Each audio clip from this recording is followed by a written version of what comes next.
Good week. Slowly getting healthy. Players on the team too, and ready to get back to work and have a good practice today. We practiced a little bit yesterday, but more of a split group. Give them another little bit day off where we just went for an hour individual workout and they lifted weights, and excited to just get ourselves better today. And we'll do a little bit with Edwardsville and get more into them tomorrow, and get ready to play on Thursday. So it's a big week. We got another big one on Thursday. Edwardsville has been playing well. They're a tough matchup for us, so we've got to be locked in.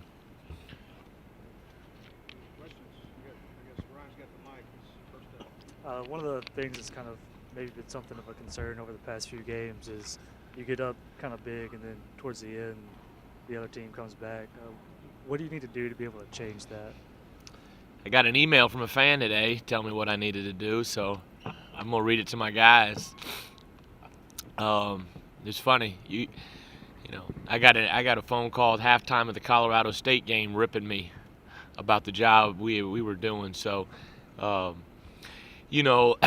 we've been up, I think, the last two games, 20 plus. The game before that was the Martin game, so really up 11 at half. We've got to do a better job. I mean, we're not being. I think it really stems from turnovers. It's just lackadaisical, poor decision making, and we're giving up a ton of points off bad turnovers. Not even really poor shot selection, a little bit shot selection, but more just the turnovers, and they're killing us. And it's just lackadaisical and not being locked in. I bet watching the tape yesterday with the guys in our film session, I bet we gave up 30 points off turnovers. I'm telling you, it's unbelievable. And so we got to change that. We got to correct it. But we hadn't practiced in a while either.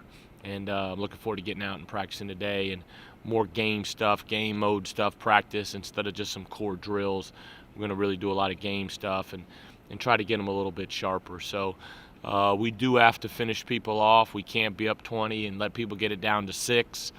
We can't get too casual. We got to finish everybody off when we get them down. And so that's one area we do have to get better in. 19 wins in a row. Has it gotten boring yet? No, because there's no room for error. I mean, if we had a 5-game, 6-game lead, yeah, it still wouldn't be boring.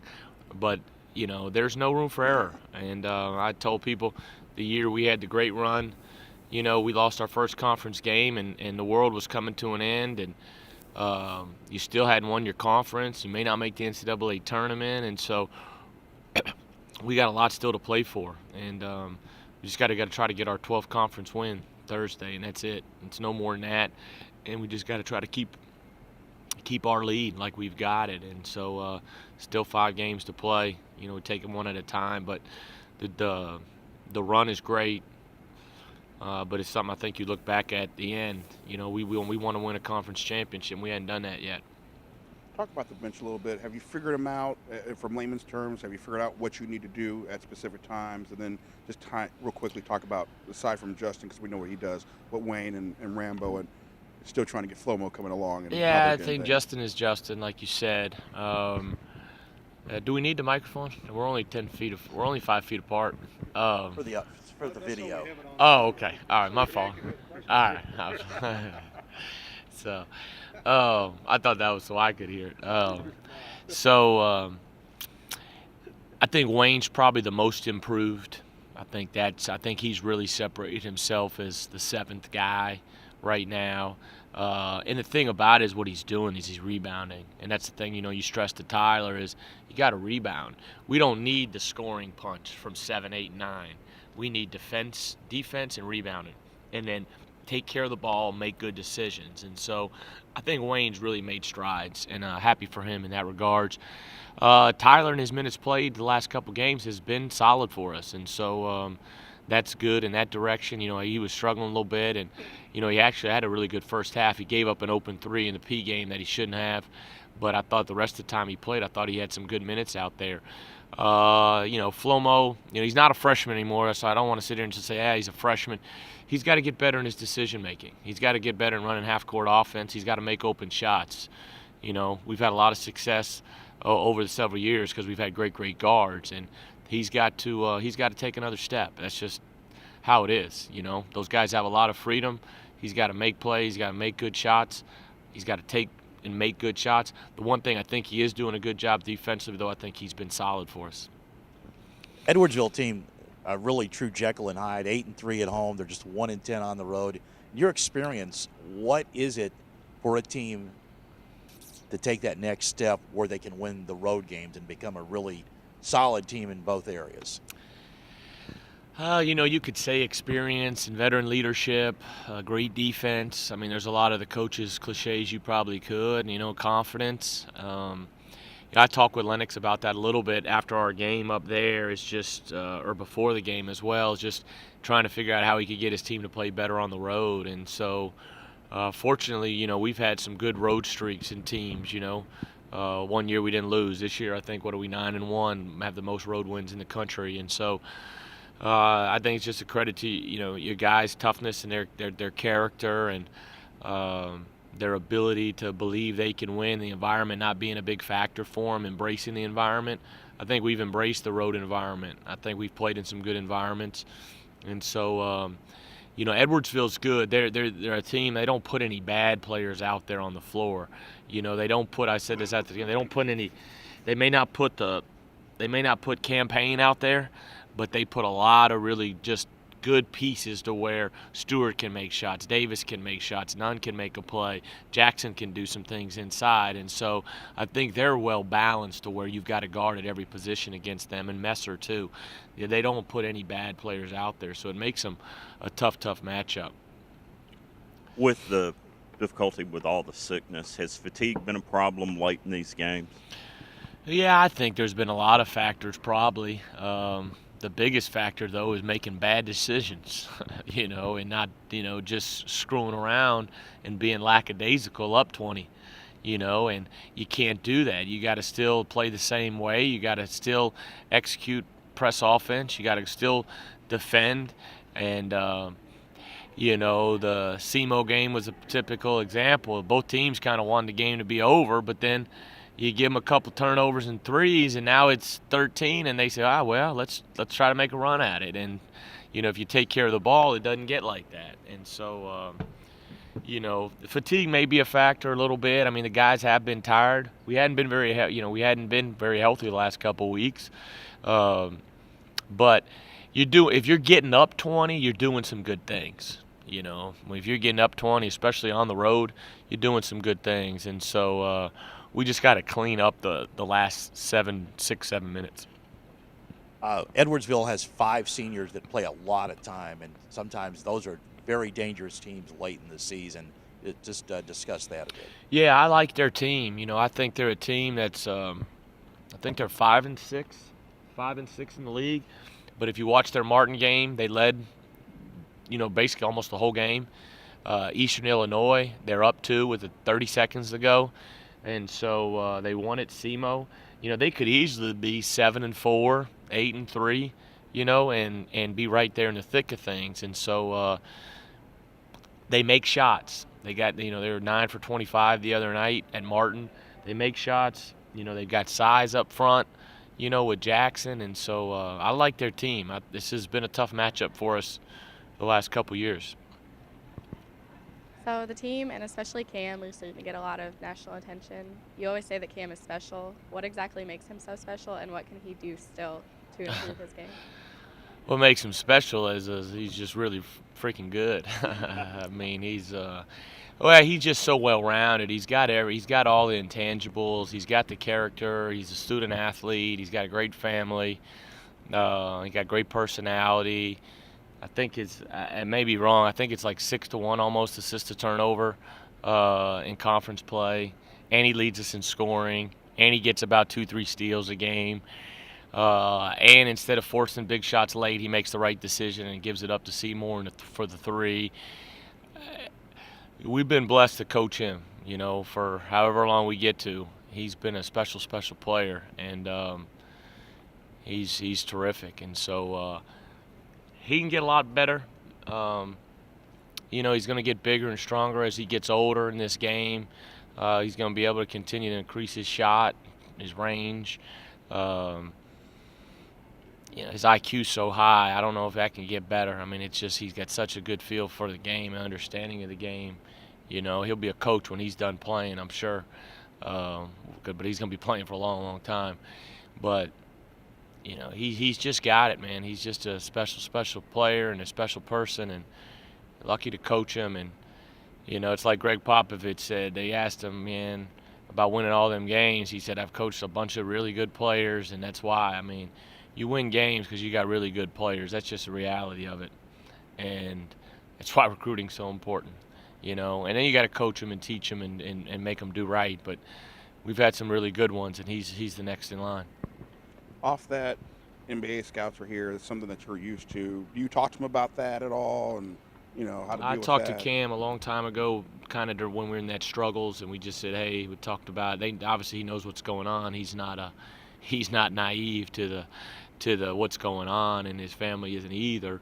They understand the process, and we just thought it'd be best. I'll sit down and visit with them at the end of the year and give him my input. And I mean, he's talented. I just I watch games, and he's as good as there is out there.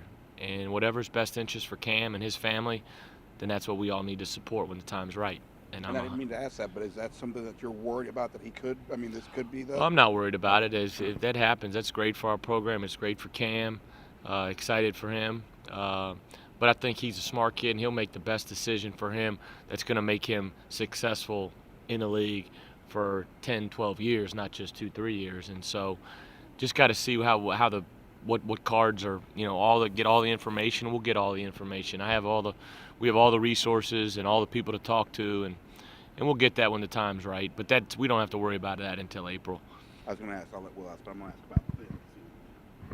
Do you get any feedback from the scouts, or do they keep that to themselves? Yeah, I get feedback, and some of my college coaches that I worked for at Alabama. One works for the Nets, one works for the Jazz. Got great relationships with them. My best friend, and coaches for the Wizards. So, you get a lot of feedback, and so, but it's not something I'll talk to him about all that stuff at the end of the year. Basically, last month of the season, just talk about ramping up and getting ready for that. Yeah, 26 days now. 26 days to Championship Saturday in Nashville, and we got to make one more 30-day push here, and of getting better and getting our team better. And I think these guys understand that, and they're ready to do it. And before all that's said and done, we want to hang a banner and win a regular season conference championship, and then go from there. And so see how far we can go. And so we do got to clean some things up. We're not a perfect product. But our team's perfect right now in conference, and so that's a positive, and hopefully we can continue that way.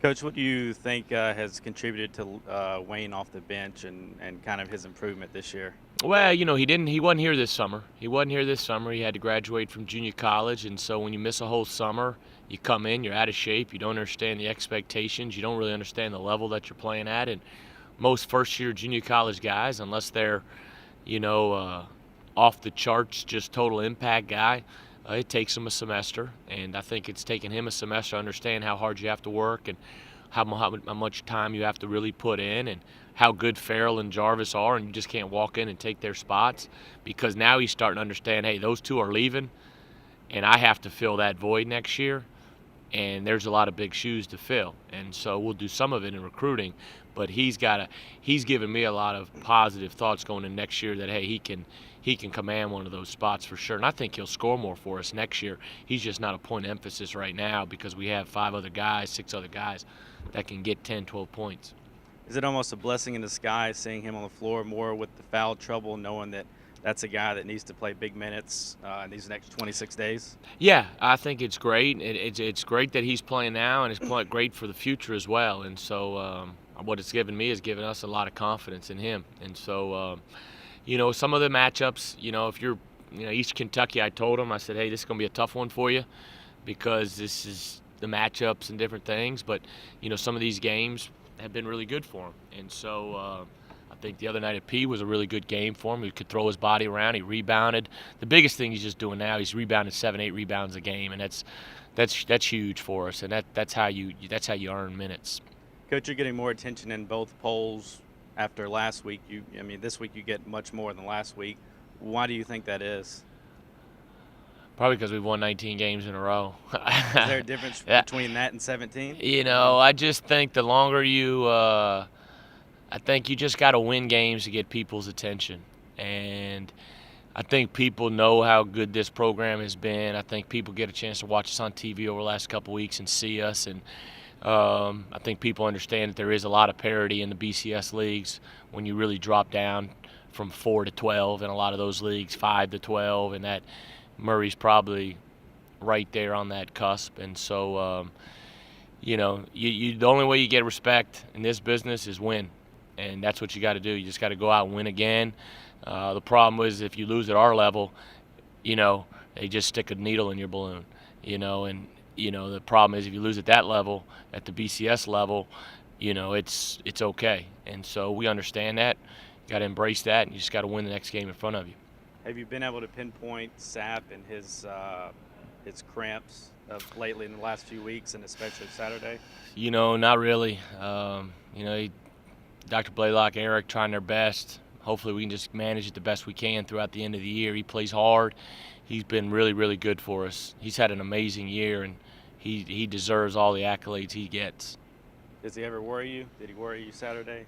I did a little bit. I just said, man, I just told Doc Blaylock, I said, y'all got to get this fixed, man. We got to get this fixed. I don't know what y'all got to do, but we need to get him, make sure he's healthy for this stretch run, because he's not just, he's our best defensive perimeter player, but also right now he's been so good for us offensively outside of them crazy turnovers, but just he's been really, really good for us. Hey, Coach, one more before we leave. You're hanging in there in the Infinity Coaches Challenge.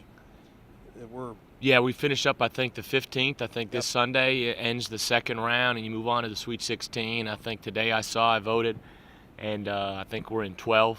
And it's been amazing to see all the support and people really go in there and vote every day. And if we can hunker down and really make a conscious effort to get on there and vote every day these last through Sunday and try to get into that Sweet 16, that'd be huge. And there's not much difference between 12 and 4 to where you can even make a push in that Final Four once we get into the 16. But there's no room for error right now. We got to really push the envelope to make sure we stay in that top 16. But I appreciate everybody's support.